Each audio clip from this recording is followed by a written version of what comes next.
Day of Kislev, the fourth candle, fourth day of Hanukkah. Can you hear me okay? All right, wonderful. Hope everybody is having a wonderful Hanukkah so far. Nothing like being able to celebrate the illumination of the Hanukkah candles. You could just literally stare at them all night and be mindful and appreciate the gratitude that we have, the thanks that we have to the Almighty, and appreciating the good things, the blessings, benevolence that we are showered with. Okay, so let's get started. Did everybody get the email with the source material sent to you? Wonderful. Thank you so much, Jason, for doing that. Wonderful. So let's get started. Okay.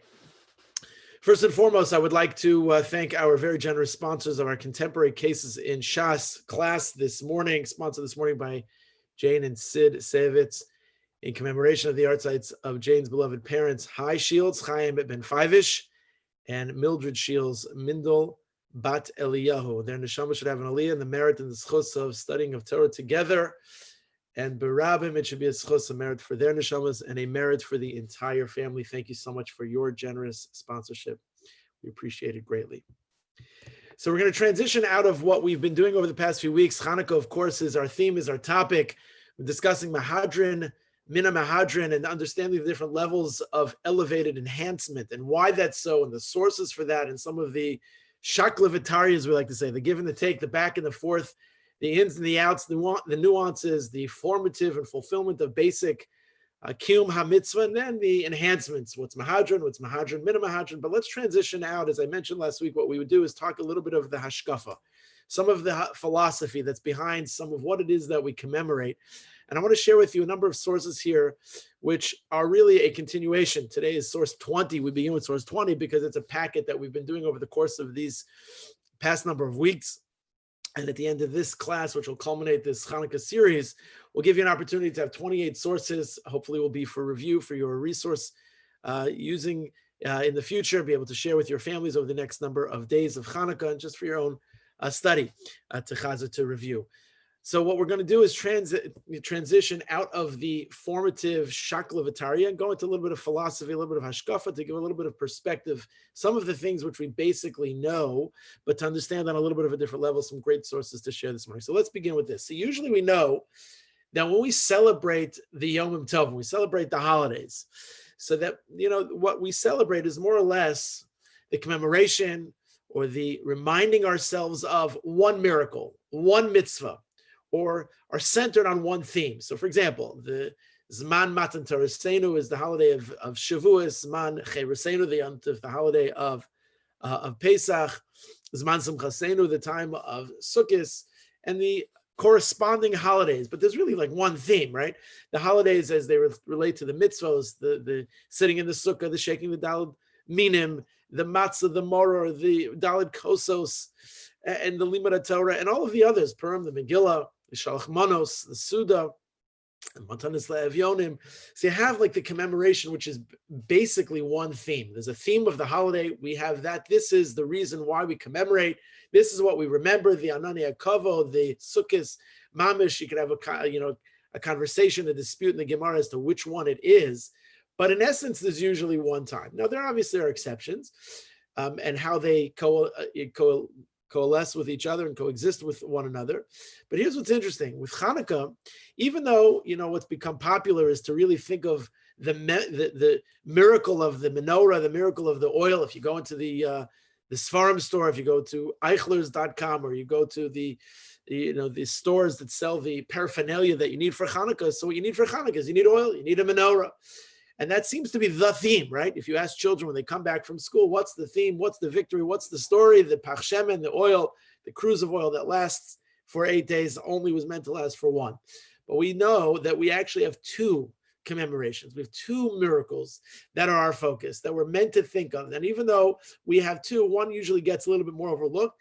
And we have here the commemoration of one, the military, the victory over the Yevonim, the victory over the Greeks. And the second one, of course, is the spiritual one, the miracle of the menorah. They're both of them. And so we're going to learn here a little bit this morning is what are these two, a little bit more, which of course the basics we know. But more importantly, which is what's going to be a little bit more fun is what is the relationship between them? Like, why is there two? And what is this relationship? And what we'll come to understand is maybe that even though there's two, there's really one.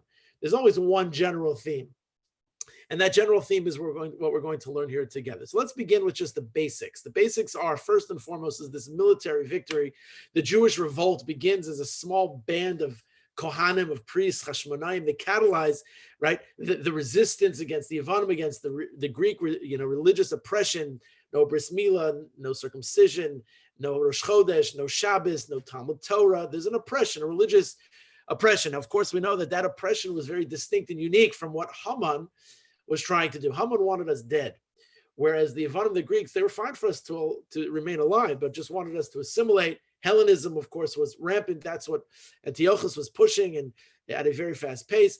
And this idea of religious oppression, of course, was the catalyst for which the Kohanim, the priests, the resistance that they fought against, and they regained control of the Beis Hamikdash, of the temple in Yerushalayim, and eventually carve out a Jewish sovereignty against all odds, the formidable challenges that they face, but nonetheless, they were to be victorious. And of course, this military victory is memorialized in the additional tefillah that we add in our daily service, our daily davening on Hanukkah. And this is true not only when it comes to Shemona Esrei, 3 times a day, but it's also in Birchas Hamazon, when we bench.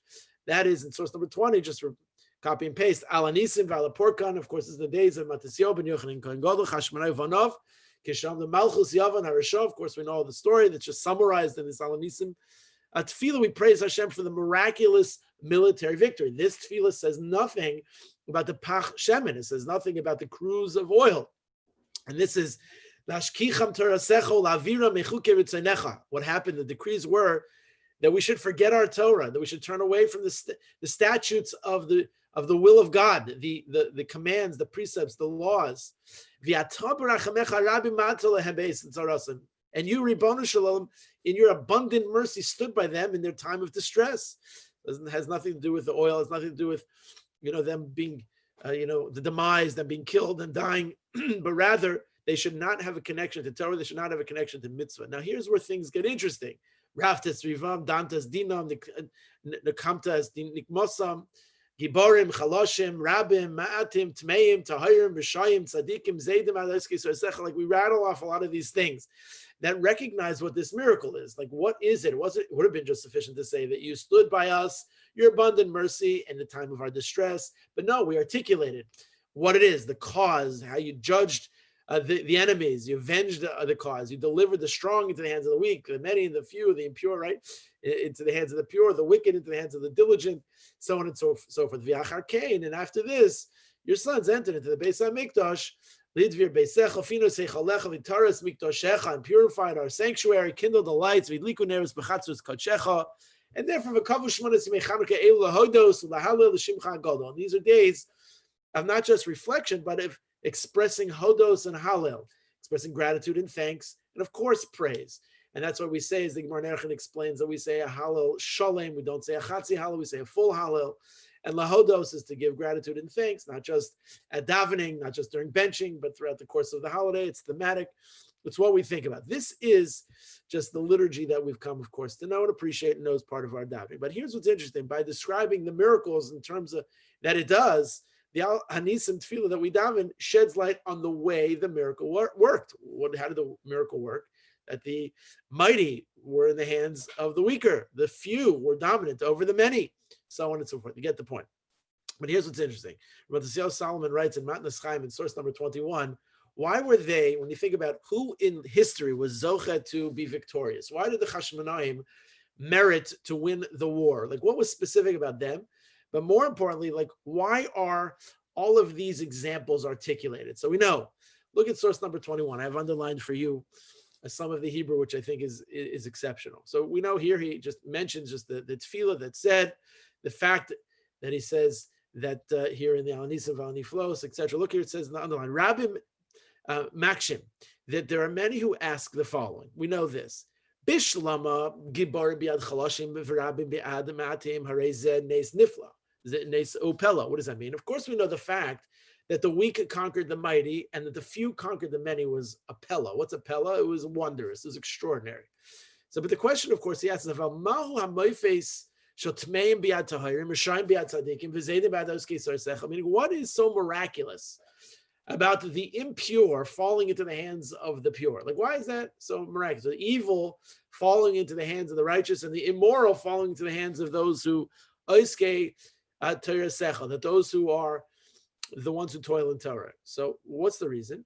He says something very nice. F Shalomar, it is possible to suggest that with the sages coming to tell us, it can be said that our sages are coming to teach us how halchu shel nes shanumikan. How was it that the miraculous victory of the few over the many came to be? Like, how did that happen? The part of the liturgy that we say is more understandable, that it makes sense to say that that's a pella, that that's a miracle. How did that even come to be? I'll tell you how it came to be. Because Shabo Chazal B'zeh, so lahare neinu lahakir ech nitzchu hama'atim hachaloshim ha'ela es hagiborim harabim mahem. Hevi Omer, last line underlined, Hevi Omer, mipnei shiyu taharim v'tzadikim v'oiski tarasechi. You know why? You know how it came to be that the mighty fell to the hands of the weaker, or the many fell to the hands of the few? Very simply, the Chashmonaim were pure, they were righteous, they were osek b'talmud Torah, they were osek in Torah. That's why they merited the miracle. They merited the miracle. It's the how, he explains.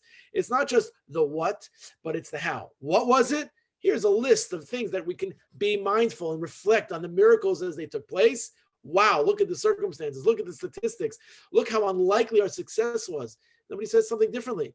Here you should know. You know why the Chashmonaim of all types and all people were Zocha, why they merited? Because they themselves were pure. They themselves were righteous. They themselves toiled. And actually, it's not that it's a miracle. It's indicative of the character of the type of people that they were. And the fact that they were those people, here's what you have.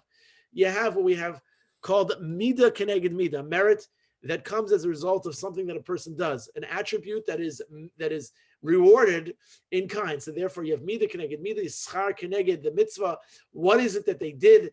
They were pure, they were righteous, they were toiling in Torah. So therefore, this extraordinary circumstances of unconscionable, what seems to be statistic success, was the mighty are now brought to their knees by the less, the weaker, and the many are now, these 50,000 with the elephant tanks that they used in those days, the warfare, the suggestion of which it was impossible, but nonetheless they were able to, but for one reason only. That's sort of what Solomon says in source number 21, which is why they were zocha to it. Why did they merit winning the war? And just understand what would be the big kunz. What's so great about the fact that the evil into the hands of the righteous and the immoral in the hands of the Talmud, of those who study Torah? Because that's just telling us how it was able to be, how the miracle was able to be. When we are able to see sustained miraculous events, it means that there's some type of merit somewhere. There's what we call schus avos, schus imahos, and the merit of our fathers, the merit of our mothers. That is how we promulgate the successes and the continuity of our people. That is resting on the shoulders of those who came before. So this is the military, victory that we remember, ala nisim v'al porkan, and our Shmona Esrei and our Birchas Hamazon, and through the recitation of Hallel. That's number one. Number two is, of course, the miracle of the menorah. And of course, this is how Hanukkah is best known, the miracle of the one-day supply of oil that burns for 8 days, central miracle that we directly commemorate in the lighting of the menorah. It could be you'll have 8 days of Hanukkah and you'll not even talk once about the military victory. You'll say it in davening, but you might not necessarily know what you're saying. That's the long, lengthy paragraph that you got to whip right through and sometimes maybe peruse just past all the words. But even if you say all the words, it's certainly not the central theme. It's not necessarily spoken about. What's the menorah lighting? So this we know. You should just see it inside. Source 22. My Chanukah. Shenichnasu Yavanim lehechel. Tima kol hashmonim v'eshevehechel. Shegaver malchus beis Chashmonai. That of course they defiled the oil that was there, and the dynasty of the Chashmonaim, they grew strong. They defeated them. V'nitzchum batku v'lo motzu elapach echad shel shemin shaymunach b'chosma shel kohen gadol. Of course we know that there was, after they searched, they found one flask with the chasima, the signet of the kohen gadol. That had been set aside. And of course, we know that it burned not for 1 day, it burns for 8 days. And that's what they did. These are the days that were days for Hallel, days of Thanksgiving, so on and so forth. But here's an interesting, just parenthetical aside. I mentioned yesterday my halacha gems. Those of you who didn't have a chance to hear it, you can look at it, listen to it later. But it's interesting. We only mention the military victory, either when we daven Shemona Esrei or when we have a bread meal. What happens if you have a snack? This is the parenthetical class aside point, which is what happens if you have a snack? You have a cookie, you have a bowl of cereal, you have something that necessitates ala michya ve'ala kakola. We do not say it. Now, why is that so? Halacha gems from last night. I'll share with you outside and offline for anybody who's interested. But it's interesting just to note that that's only where it's done. So here's the cruise of oil that's found. That's the Gemara in source 22, famous Gemara in Shabbos, Masechah Shabbos, Mai Chanukah, the Sugya, and the parak of Bamim Adlikin that we recite in part Friday night as part of the Kabbalah Shabbos pre-Ma'ariv service. And in that parak and in that section, the section of Mai Chanukah, and this is the story, this exact paragraph is quoted in the Mishnah Berurah and Shulchan Aruch, reminding us of this is the miracle. So we understand that the miracle was that the oil lasted for 8 days. But why was such a miracle necessary? Like, why 8 days? We know that Shammai and Hillel, as we learned last time, machlokes whether or not you like white 1 to 8 or 8 to 1. So we understood last week, based on this beautiful learning of Rabbi Zevin and Rabbi Beryl Wine, that sources 18 and 19 from the last week's class. So the notion of just the potential of the koyach versus the actual, which is bepoel, that Shammai represents the potential of it, the potential of how many days of miracle could the oil last. Now, what's interesting about that, which we never answered, is that how was it that Shammai knew that the oil would last for 8 days? Meaning, if you know something has the potential to be successful, like good, maybe it's unending, maybe it's everlasting, it's never without pause. So if that's true, it's like, how did he know 8 days? The fact that Hillel says 1 to 8, Mailim Kodesh ve'ein moridin, that we elevate the stature, but we do not diminish. Good. So that we've understood, that we come to appreciate.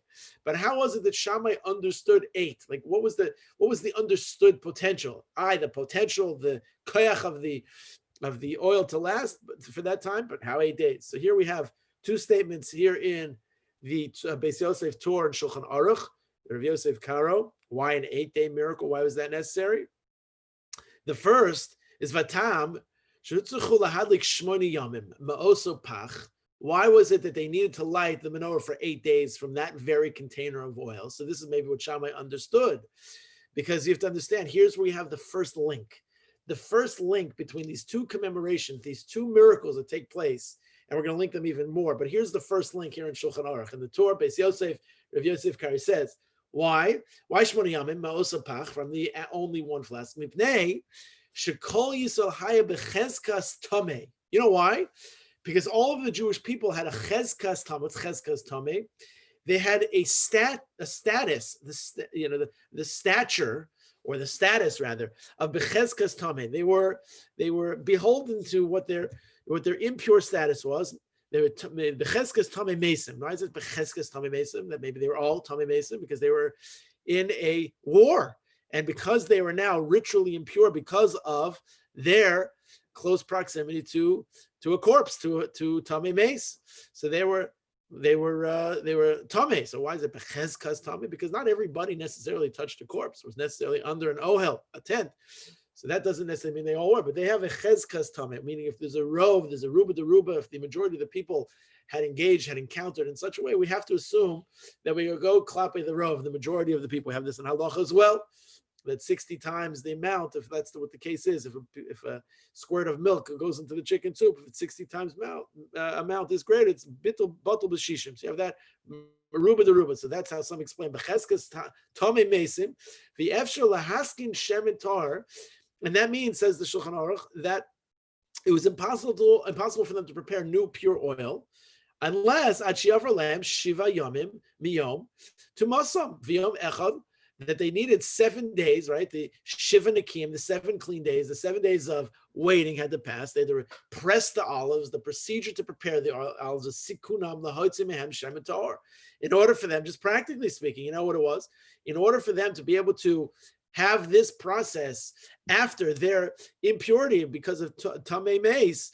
So that's a 7-day period. You need a day to prepare it, you need a day to squash it, to squeeze them, and then to be able to prepare the olive oil. Very, very simple. So this is how some explain when we talk about the koyach, the possibility for which Shammai, beginning with day 8, knowing that the potential for which the oil is able to last is because he just understood that there is an impurity that is cleansing a cleansing process that culminates after 7 days. Very, very simple. That's the first opinion, that the Chashmonaim had to wait a week in order to purify themselves of the ritual impurity contracted by coming into contact with a human corpse, Tamei Meis. And since they had fought the war, everyone had just had such contact. Now, it wasn't everybody, but it was most likely it was a rove majority, and so therefore was in need of this purification. And that's the first connection we see between the lighting, the kindling of the oil, and the victory, the battle, because they had to wait a certain amount of time.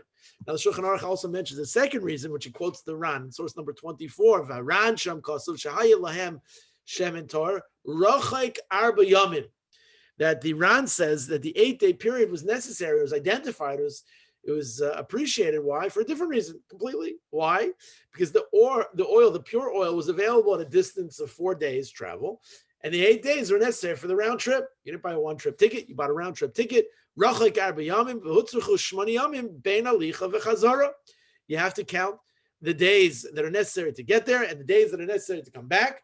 Sof kol sof, you have 8 days. That's how Beis Shammai knew it. That's why the miracle lasted for 8 days. Was the miracle able to last for 9 days? It could have been if that would have been the Ratzon Hashem, but it doesn't, because that was how many days were necessary for the miracle to last. Okay, so here you have the basics of, here you have the interesting observation that unlike other situations, we could have different components of what we celebrate on Sukkot, on Pesach, of course, but the general theme is Simcha. The general theme is freedom. The general theme is Matan Torasenu, different ways of engaging in those themes. But Be'etzem, fundamentally, you have two themes here, whereas usually you have one. What are the two themes? The war, the miracle of the menorah, what is physical, what is spiritual. Now we understand that the first time here in Shulchan Aruch in source 23, they're brought together in some level of understanding the 8-day component of it, why it is 8 days.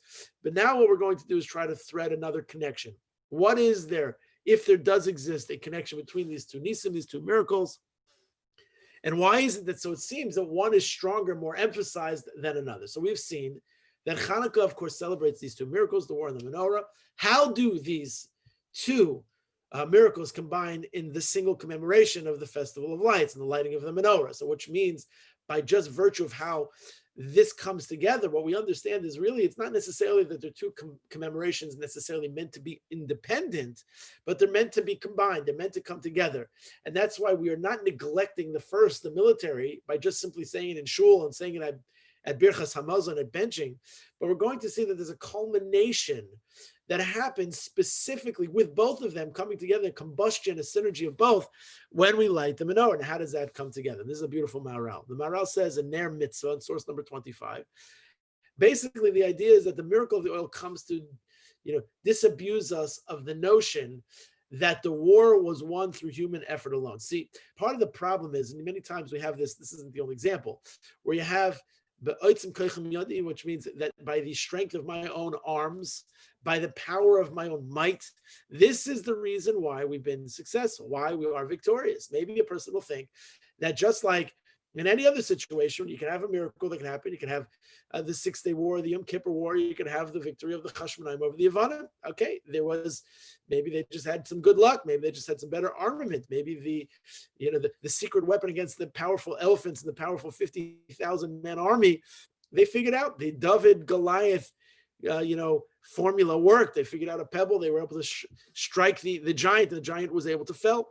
So if that's the case, then what would happen? Says the Maharal, that we have to disabuse ourselves of the notion that the war was won through human effort alone. Of course, there's what we call toil. Of course, there's something called hishtadlus. Of course, you have to be prepared. You have to know what to do. You have to have military intelligence and strategy and statistics. For sure, it goes without saying. But here's what he says. Ikar ma shekavu yemei Chanukah b'shvil sheyun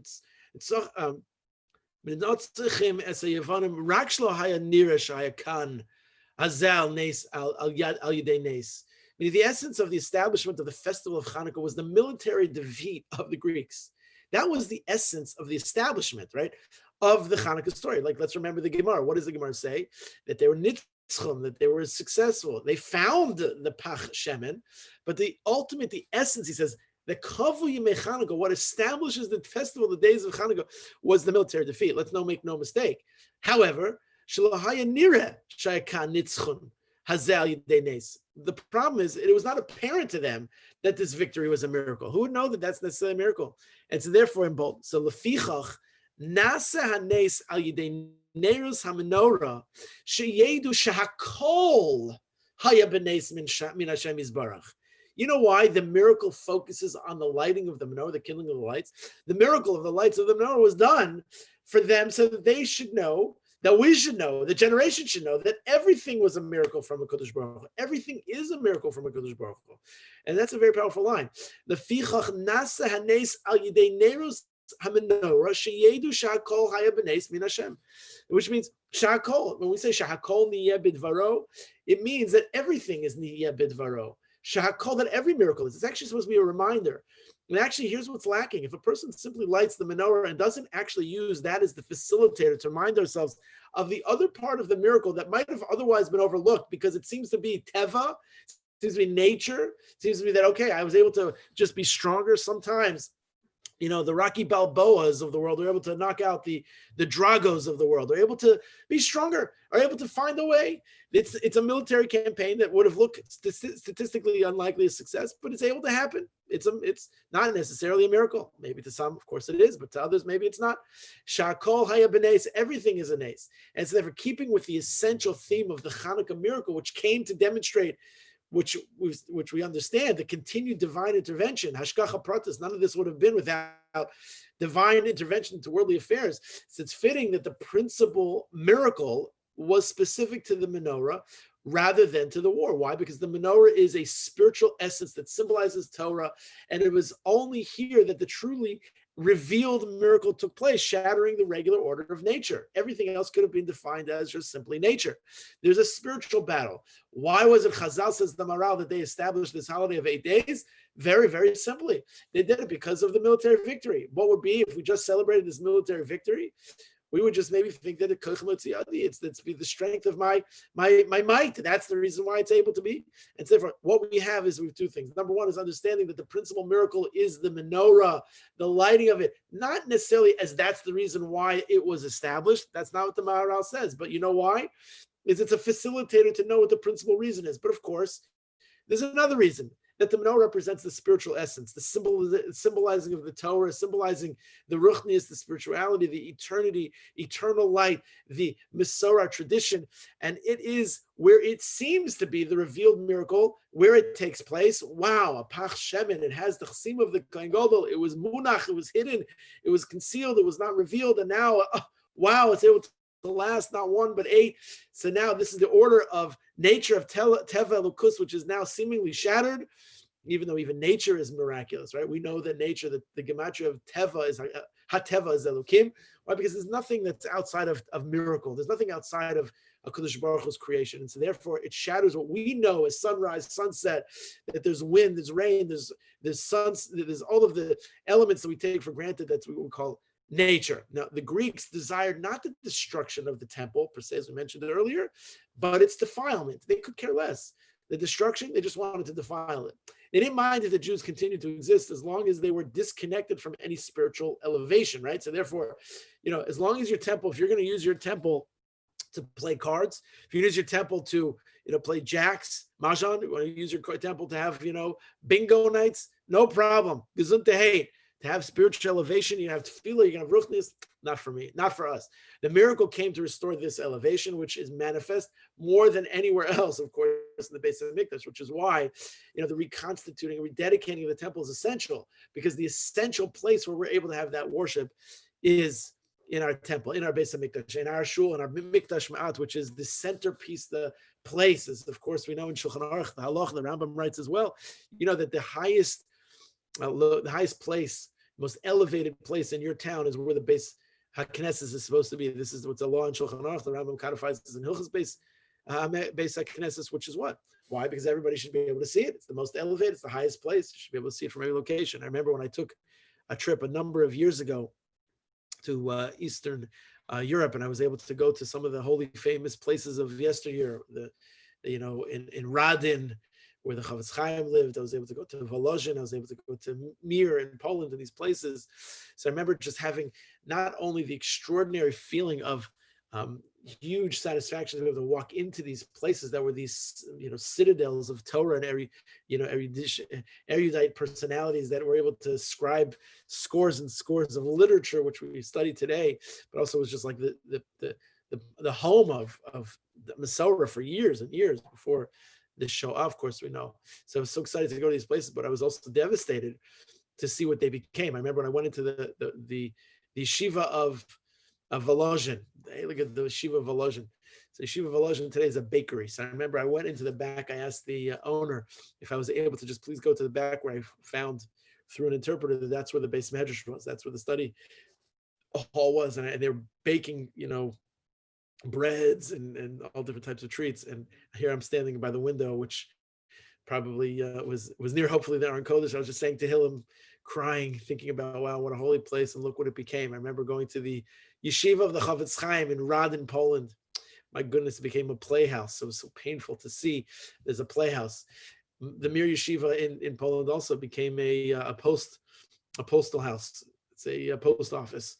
So it's also very painful. So it's extraordinary to be there to see it, but it's also very sad to see what it became. So this idea that they were fine, the Greeks, the Ivanim, they didn't necessarily care per se of the destruction. That was just their way of defiling. It was a way of just simply saying the very strong message, which is, as long as you're willing to exist, no problem. As long as you're disconnected from any spiritual elevation, that is all that we care about. That's so important to understand. This is how these two come together, but we're going to see even more where this is so, because there's a relationship between miracles and nature. What is nature? Nature is the victory of the war. What is miracle? It's the miracle of the finding of the cruse of oil. So the miracle of the oil reveals the miraculous nature of the military success, which we understand this is how they fuse together. They fuse together is that even though we would think, as we should, both of them are miraculous, and maybe when we speak about them standalone, they are, and that's why Al-Nisim Al-Porkan identifies and delineates and articulates all of the nuances of what makes it miraculous. Meaning, if it wasn't that we are so specific in how we say what we say, maybe we would just think, okay, it was a very powerful band of very strong people. Judah Maccabee was a very tough guy. The Chashmonaim, they were just very, very strong. We have in Chumash, Avram Avinu, he fought a whole host of kings, and he had a whole army that he was battling, and he was successful. Maybe this is no different. So here we see that actually what's happening here is that the revealed miracle, this is what we call that which is megale, that was not concealed, that was revealed.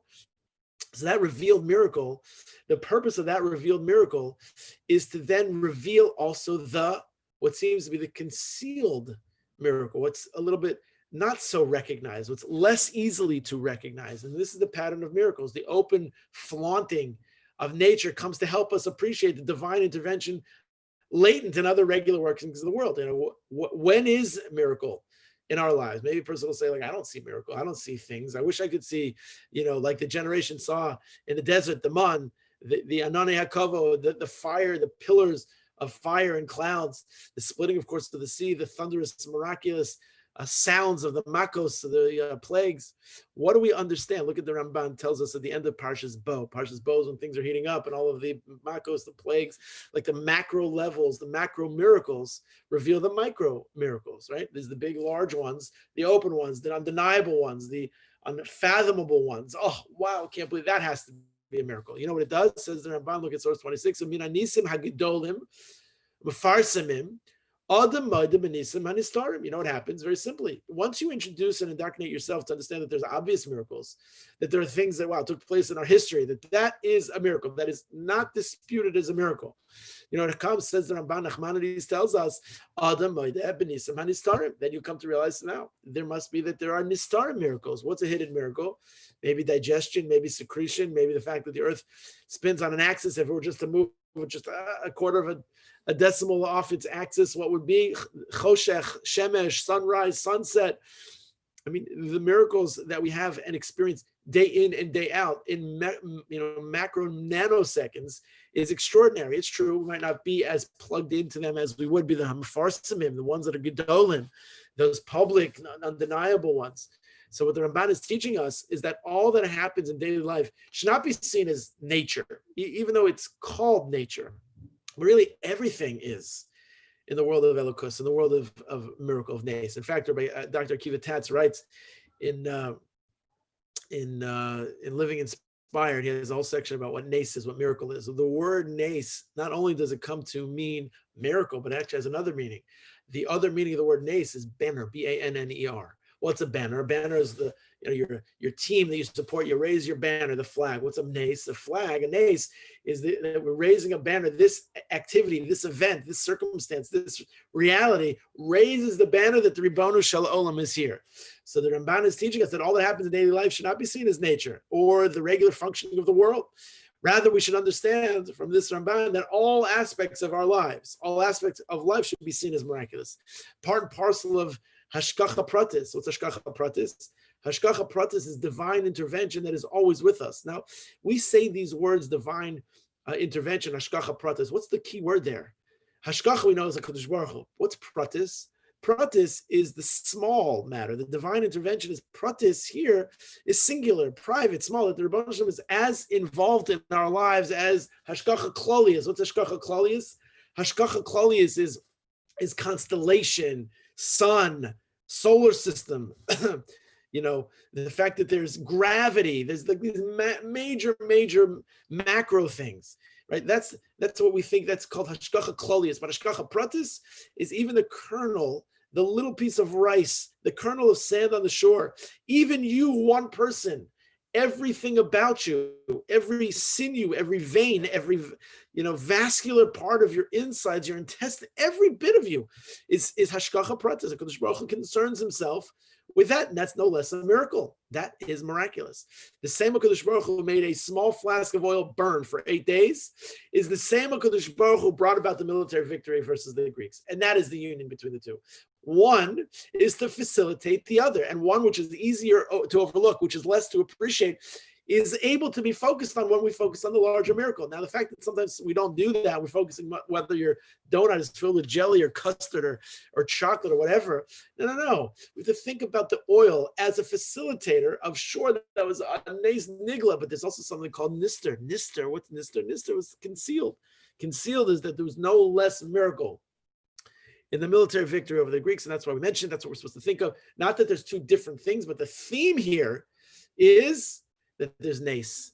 It's a zman of nisim. It's a time of miracles. It's a time of realizing that these miracles come together, and there's this fusion of both of them that are two spokes within the same header. Now, the lights of the menorah, which of course we know, teach us to look around and to notice the nisim that are going on all the time. That is the permanence of the Ner Chanukah. It's not just that it's meant to be temporary, but it's meant to be the permanence of the miracles that we then now are on an ongoing basis able to recognize more freely, more regularly, more accurately, because now we're attuned. Our mishkafayim, our glasses, our goggles, our focus is razor sharp. That's what Pinkus writes, or Shimshon Pinkus and his entries on Chanukah, where he explains where miracles occur on a daily basis. But what's the difference? We have to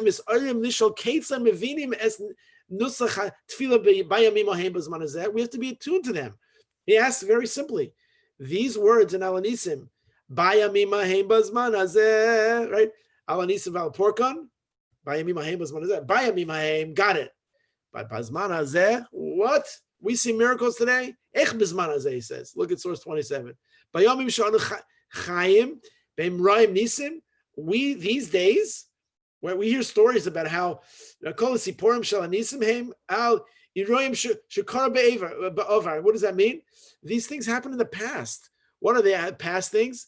Kriyas Yamsuf, Am Yisrael over B'Sel Chayam Be'abosha. Come on, you're going to say that Bayamim Haim? Got it, that I'll say. But Bazman Hazeh, what's Bazman Hazeh? Bazman Hazeh, there's no splitting of the seas. All these events that took place when they were now on dry land, that's then. The miracles of the Jews entering into Eretz Yisrael, Nisea Knisa Eretz Yisrael, Vanisim Shayu Beis HaMikdash. That's then. Now, come on, what is this? Rapinkus asks this famous, of course, important question. What? So Ech Madua Rakadoro Sahem Ro Nisim Va'anu Lo Roim Bayamim Yisrach Shel Nisim. What does that mean? They saw miracles. We don't see miracles. Do we see miracles? V'chirak Lador Hamidbar. Those are the ones who saw it. Haschus L'ros. They were able to see Nisei Shemayim. V'lanu Ein Es Hazchus Hazu. We do not have the same miracle, the same merit as they had. So how do we say Bazman Hazeh? So here we go. Bold. HaKadosh Baruch Hu manig es ha'olam b'darchei hateva. Yes, The Ribono Shel Olam, God Almighty, does govern the world through a system of nature. But the af benisim amitim. What does that mean? Also, by actual nisim amitim means that there are actual miracles that take place. Miracles occur all around us. Saviv kol adam karim nisim shel mamish. Miracles occur around us daily, and yet b'chol yom. And yet, what happens? People are not ach b'nei ha'adam einam moshpiim ve'einam koitlim. What's the problem? Is that people do not find themselves affected. They don't realize what's happening around them. Now, maybe that happens because of the way they're packaged. They're packaged in the world of Teva, and we're accustomed to sunrise, sunset. We're accustomed to sounds the way they are heard. So maybe that's the reason why we're accustomed to them. And maybe it could very well be that even those who lived in the time of the desert and Knesset Eretz Yisrael and Beis HaMikdash, they themselves maybe also became used to the miracles. I mean, obviously, there's commentary abound about how the, even those holy generations who saw Nisim v'Niflos, they can complain to Moshe Rabbeinu about the man. They can complain about the, the fact that there's no be'er, there's no well to nourish their thirst. I mean, the complaining was extraordinary, of course. So they also became germane to the miracles as they were taking place. But we have to understand, why? The reason why is just as certain sound waves, but this is what we have to think about. We have to understand that there are certain miracles that take place, even that they're packaged in the world of Teva. There are miracles around us. Let's just stop and pause and just think about them. When we think about them, we realize that there are more. Because as much as we know, we're limited in what we don't know.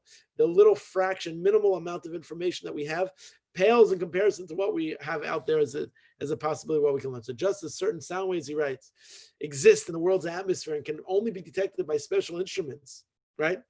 So we know that also likewise, Hashem maspik l'chol adam, maspik nisim gambas manazes. HaKadosh Baruch Hu makes, provides man with plenty of miracles, even by Yamim Haim.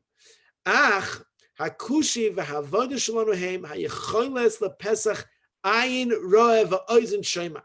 Which means that the challenge of our time, the task of our day, is ayin roeh. What's ayin roeh? An eye that sees, and ozen shomat, quoting the Mishnah Perkei Avos, that a person who sees and a person who hears, that means that a person who sees and hears all that's happening around us in our saviv, in our area, in our surroundings, what's happening around us, you'll be able to see. Meaning, that just comes to prove that, yes, there are so many things that are happening around us, but the problem is that our eyes are not open. And we think that our eyes are open, but our eyes are not open. Our eyes have to be open. Our ears have to be listening and attuned to. And when we change our frequency of what we see and what we hear, then we're going to see the world in a totally, totally new light. In a very, very simple, basic example. I remember, the transition I personally had when I became a congregation pulpit rabbi. I don't know, I found that just my travels, when I'd go on an airplane, I was just like looking around. I wasn't even necessarily trying to look for it, but because I was, now tasked with speaking so regularly on Shabbos, seeing experiences as they would play out right before me, I don't know, I'd be on a plane and just somehow a story came, a conversation happens, some circumstance plays out right before my eyes, and I'm able to, last week I was on a plane, and it turns into a whole drasha. Why? Because you have I had a focus that was transition, status change, that then made me just more aware, more keen to see. And this is obviously a super, super simple example of so many.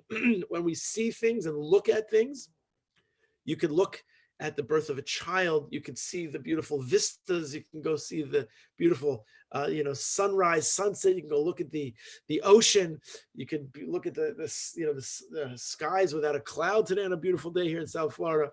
Roa, ayin roa, ozen shomat, not to be limited by what we see, not to just think that we've already been conscripted to what we see is what it is, or to what we hear is what it is, but to open our minds, our hearts, our eyes, our ears to think of it in just a different way. And the last source here for today, and then of course I'll take all your questions, is the last one is in Michtav Melio. These are obviously a little bit different sources than Shas, sources of the Ran, the Ritva, the Rashba, Tosas, Rashi, etc. But these are more hashkafic, but of course quoting them. Rabbi Elio Dessa Michtav Melio writes that the results of one's efforts are also miraculous. You think that just again, but that the curse, by the sweat of your brow will you have to earn a livelihood. You're going to go and you're going to work. So someone will think like, like, because I work so hard, and that's the reason why I'm successful. There's a reason why you're successful. The reason why you're successful is because the Kadosh Baruch Hu made you successful. There are plenty of people that did not excel in certain academics that have excelled in other areas in business and finances and sports and recreation, whatever it is. And there are others who, could have been celebrated, decorated, students in Ivy League universities who just struggle to make ends meet. Nothing is a formula of absolute, this is the path and this will be. Of course, hishtadlus and predictions and what you can do to put yourself in the best position to be successful, that goes without saying. Obviously, that's the tircha, the effort, the toil, the hishtadlus, that's formulaic. But here he explains like this: Zeo soda shel nes Chanukah. This is the soda. What's soda? Not soda. Sodo. Soda is the soda, is the secret. This is the sod. This is the remez. This is what we're going to find. This is the heart, the soul. Shel nes Chanukah. This is it's a nitzchum hama'atim ala rabim. Hayinira. You should know that the miracle of the few of the many. It seemed to be nira b'derech hateva. It is nimna. It's not possible. It's not likely. It's moineya. It's just not possible with derech hateva. It just doesn't happen. Despite this, Lamar Zos, his chazku hachashmanayim mitoich. What do they do? They're machlit shel ein breira. What do they say? There's no choice. They had no choice but to fight. Mishum kach zoch l'siyata dishmaya l'mayla miderech hateva. Here you have teva, you have nature, but ein breira. Ein breira means that I have to succeed. I have to accomplish. There was a lot on the line. It was existential. Existential was the battle that the Hashmonaim faced, and so therefore they had no choice but to battle the Greeks. You think that they thought that they were going to be necessarily successful? The answer is they did. You know why? Because they knew that the Kadosh Baruch Hu was fighting the battle with them. As Vatem Tacharishon, you go out, says the Kadosh Baruch Hu to Moshe Rabbeinu.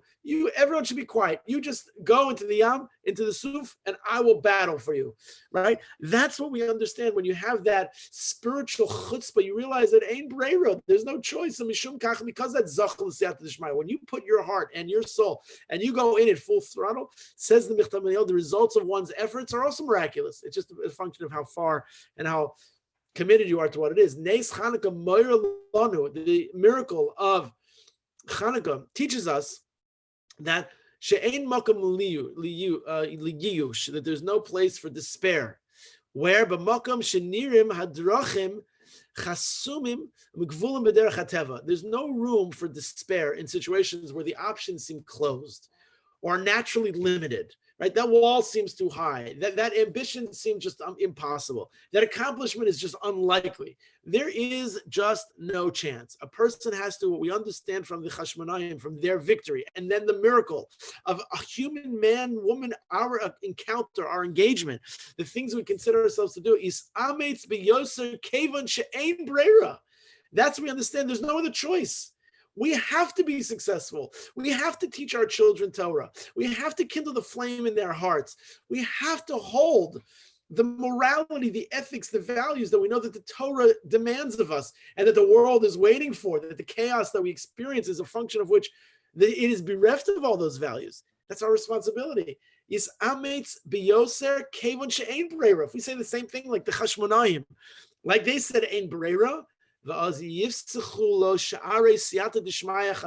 know what happens? There are new gates of divine assistance that will open for us. That is a miracle. It's not just because you have 15 degrees and hours of training. Of course, that's so important. But that's maybe largely because you said, Ein Breira. I'm doing this.